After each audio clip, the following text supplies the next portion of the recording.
I saw somebody pouring some Tropicana. They still looking for juice?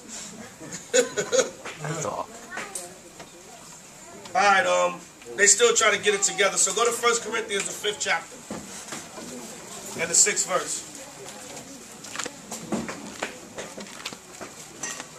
Let me get a reader from the audience. Nice, strong, and loud. Stand up. Sabal? Oh, yeah. 1 Corinthians 5 and 6.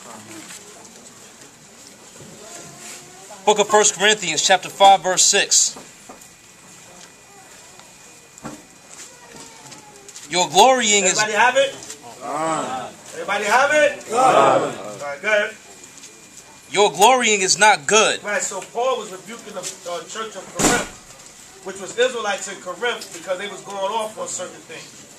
When you read earlier, he was talking about incestuous relationships that Israelites were having with their father's wives, meaning their mother or their stepmother. Go ahead. Know ye not that a little leaven leaveneth the whole lump? Right, so the main leaven that we got to be getting out of ourselves during the Passover is what? The spiritual leaven, which is sin, pride, malice, arrogance, evil, that old man. You know what I'm saying? You got it. That's the leaven we really purging. Like you read the scriptures and you made the history of Israel. We made a meticulous effort to get the leaven out of our houses. So now we make a meticulous effort to get the spiritual leaven out of our physical houses, which is our body. Right? You get that leaven out of your spirit. Right? Go ahead. Purge ye therefore the old leaven. What did the Lord say? Purge out therefore the old leaven. Right, when you purge, you remove. So the Lord said, purge out the old leaven, the old man, the wickedness, the sin, the evil, the corruption. Go ahead. That ye may be a new lump. That you may what? That ye may be a new lump. Go ahead.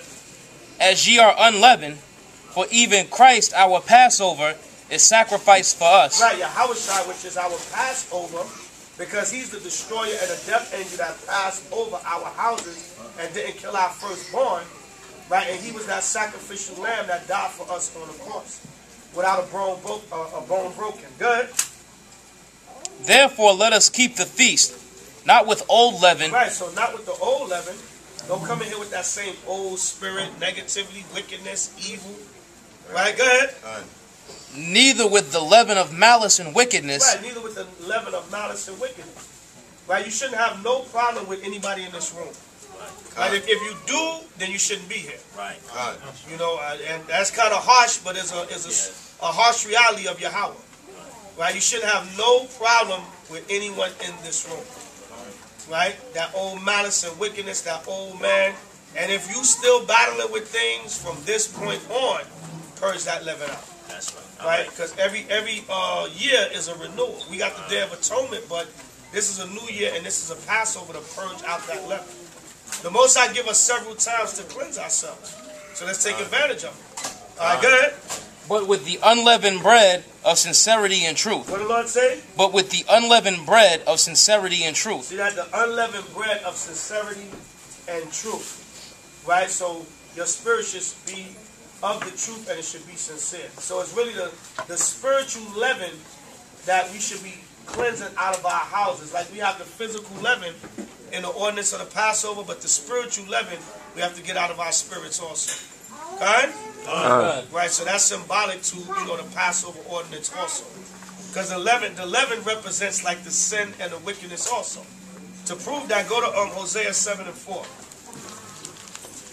Go to the book of Hosea, the 7th chapter, the 4th verse. Because see, the Passover covers, the Passover covers many things. It's us coming out of Egypt, but you got to look at the deeper spiritual part of it also. Removing that leavening out of your spirit, right? That spiritual leaven, that sin, that malice, that wickedness, that evil, that pride, that murmuring, that backbiting, tail-bearing, anything you may be doing, whatever sin or little things you're struggling with, you got to try to get rid of. Go ahead, brother. Hosea 7, I believe it's 4. They are all adulterous. Come on. As an oven heated by the baker, who ceaseth from raising after he hath kneaded the dough until it be leavened. See that? So the leaven here is talking about what? Sin.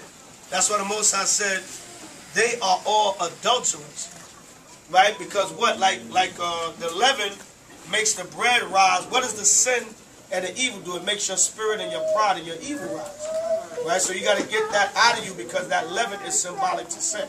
Everybody understand? Because you know in the book of Hosea, the Most High was rebuking the hell out of the 10 tribes. And also Judah. He was also the southern kingdom too. He was rebuking them for their evil and their wickedness. So everybody understand? Right, so go to 1 Corinthians 11. We ready now? Alright, listen, we just gonna do the thing. Right? Huh?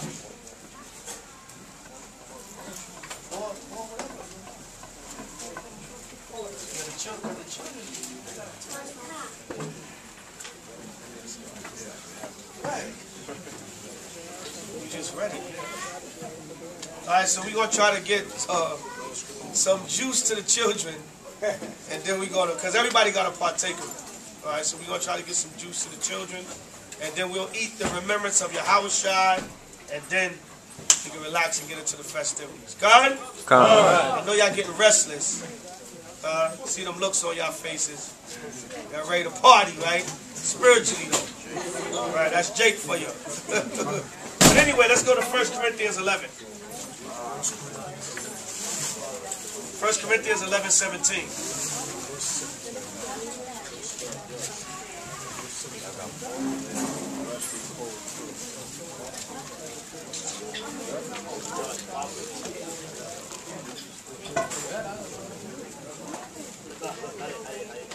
Everybody have it?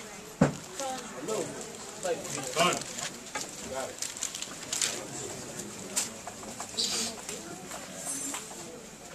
1 Corinthians 11:17. So, boy, you can read that. Now in this that I declare unto you, I praise you not that ye come together not for the better, but for the worse. Right, so Paul was rebuking the churches because when they were coming together, there was confusion and mishaps amongst them. So Paul was saying, when y'all come together, it shouldn't be producing bad things, it should be producing good things. When you come together, it shouldn't be railing, arguing back and forth, debates. What? It should be order, and it should be love and sincerity. Good? All right, go ahead.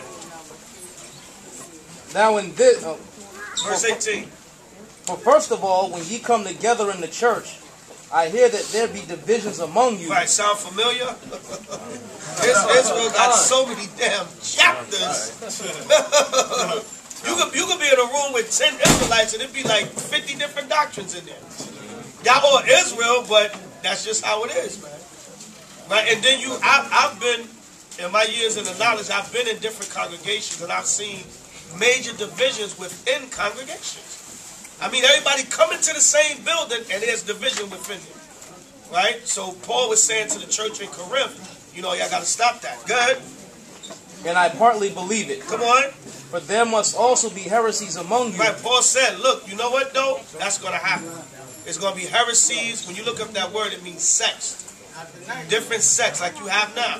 I don't believe in that JC New Testament. Right? I don't believe in that. Oh, the law is done away with. Christ was born without a father. Whatever. Right? You can eat pork now. Right? Nations can be saved. Whatever. Whatever the doctrine might be. Or the sect. You got some Israelite groups that congregate with other nations. Right? Baptize them in the water.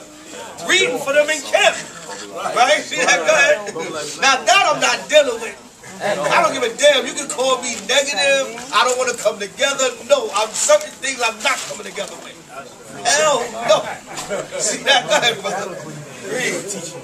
That they which are approved may be manifest among you. Right. So the true teachers and the true disciples and teachers and prophets that the Most High is dealing with can be manifest. Good. When ye come together, therefore, into one place, this is not to eat the Lord's Supper. Good. But in eating, everyone taketh before other his own supper. Come on. And one is hungry, and another is drunken. Right, see that? So you don't come to the feast days, especially the Passover, just to eat and drink, man. So everyone come before us. One is hungry and another is drunken. Right? Nah. See that good? And it says, for in eating, everyone taketh before other his own supper. Cats push you off the line. Right? First one to go get their food. Nah, that's not what this is about, man. Be small. Good. It's scriptures in the Apocrypha tell you about, proper etiquette when it comes to food and serving and eating. See that good? What? Have ye not houses to eat and drink in? Right. Paul cut him, man. Right? Paul got into their spirit. He said, you got houses to eat and drink in, man. You come into the Lord's service to eat and drink? That's off. Even though we're going to partake of eating and drinking, but that's not the main thing you come here for. Right? Good. Or despise ye the church of the Most High? Come on. And shame them that have not? Right, you worse than those that have not. You worse than the poor.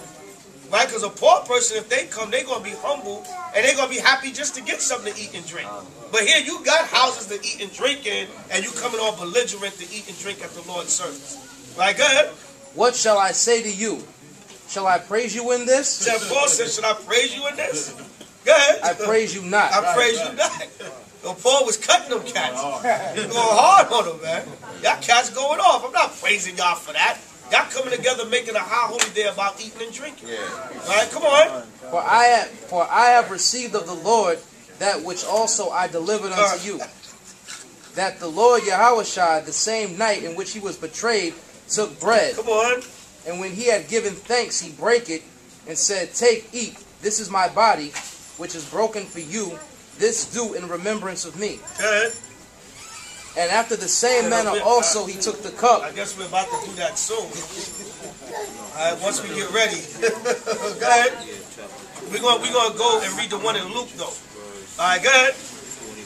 And after the same manner also he took the cup when he had supped, saying, this cup is the New Testament in my blood.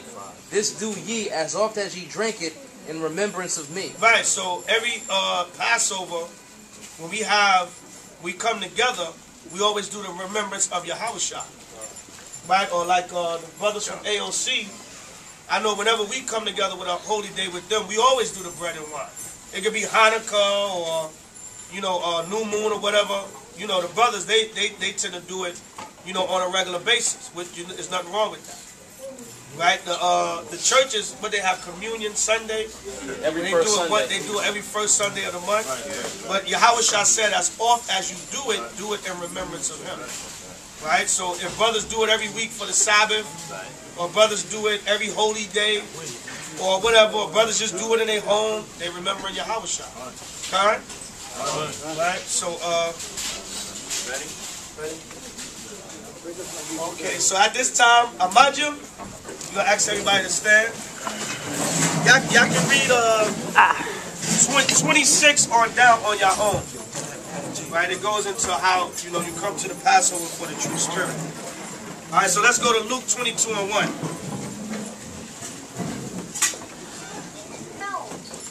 The book of Luke, 22nd chapter, and the first verse. Now the feast of unleavened bread drew nigh, which is called the Passover. Right, so the Passover is also known as the feast of unleavened bread. Go ahead. Jump down to 19. And he took bread and gave thanks and brake it and gave unto them, saying, this is my body, which is given for you. Nobody, don't eat yet. Don't eat yet. And he took bread and gave thanks. Shalaki, everybody got bread? Done. Done? So read again now. And he took bread and gave thanks, the water, and brake it, and gave unto them, saying, this is my body, which is given for you. Do this in remembrance of me. All right, so everybody hold up a piece of unleavened bread. La Yahawah, La Yahawah, La Yahawashai, La Yahawashai, La Yasha'ala, La Yasha'ala, La Pasach, La Pasach, Babu Kushah, Babu Kushah, Hashem, Ba'Hashem, MASHAYACH, HaMashiach, Yahawashai, Yahawashai, the water, the water, Yah, Yah, HALALAWYAH, HALALAWYAH. Amen. Amen. Body of Yah.